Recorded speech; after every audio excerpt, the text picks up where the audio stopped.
এই এত কথা কসকে? আমার টাকা দিয়ে আমি গরু কিনছি, তোর সমস্যা কোথা? কে কোন জায়গায় আছিস?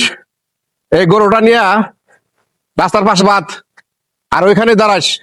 কেউ যদি এসে জিজ্ঞেস করে, আমার কথা বলবি এটা কুরবানির জন্য কিনছি। আসসালামু আলাইকুম। ওয়ালাইকুম আসসালাম। এইবার কুরবানির জন্য এমন গরু কিনছি, এলাকার সব মানুষ আমার দিক তাকায় থাকে। জি, মানুষ গরু দেখবো আর আল্লাহ আপনার নিয়ত দেখবো।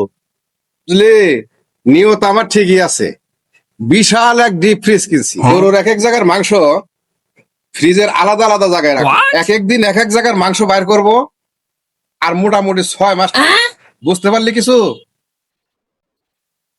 এসব চিন্তা করে কুরবানিটা নষ্ট করবেন না। আরে কারে যে কি কই, তোর তো নজরই ছোট। এইসব কথা তোর মাথায় ঢুকবো না। হ, আপনি যা ভাবছেন এসব মাথায় না ঢুকাই ভালো। বুঝাই বলি শোন, কুরবানি হলো একটা সম্মান, একটা স্ট্যাটাস। বড় লোকের কুরবানি বলে কথা। আমার কুরবানি হইতে হবে অস্ত্র এলাকার ভিতরে সবচাইতে বড়।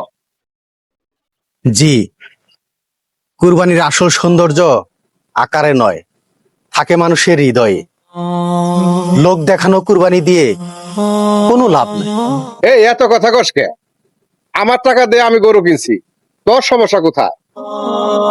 সমস্যা গরুতে না, সমস্যা তো তখনই যখন আপনার পাশের বাড়ির গরিব মানুষের হাড়ি খালি থাকে আর আপনি মাংস রাখার জায়গা পান না, আর বিশাল গরুর ছবি ফেসবুকে দিয়ে আপনারা বাহবা খুঁজেন।